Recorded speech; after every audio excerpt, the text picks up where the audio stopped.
Magandang umaga sa inyong lahat, guys. Ito na naman ulit tayo kasi kahapon naubusan tayo ng darak o ipa.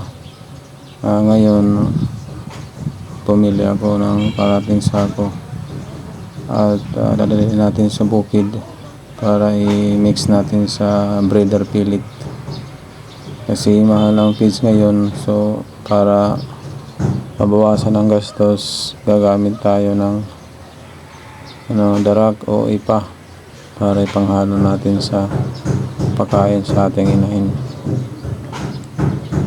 Medyo doble ang gastos natin kasi may feeds pa, mayroon pang darak o ipa na hahalo tapos ipapakain, pero okay lang yun kasi makakabawi naman tayo pag nanganak na yung inahin natin.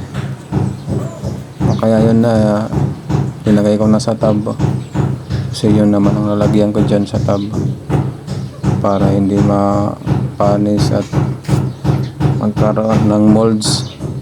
Ilagay natin sa tub. Yan, nilagay ko na. Puno ang tub na yan. Tapos tatakpan na natin. Yan. Yung isa feeds, yung isa ipa. I-mix natin yan. Yang lalaki na yan, yun ang ako nagdala mula sa bayan papunta dyan.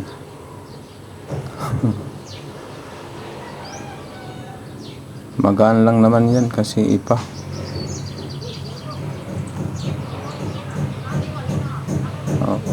Yan, nagliligpit na para umalis na. Ay, hindi pa pala alis, papakain pa pala ng patining. Kaya kasi araw-araw tayo pumupunta sa bukid.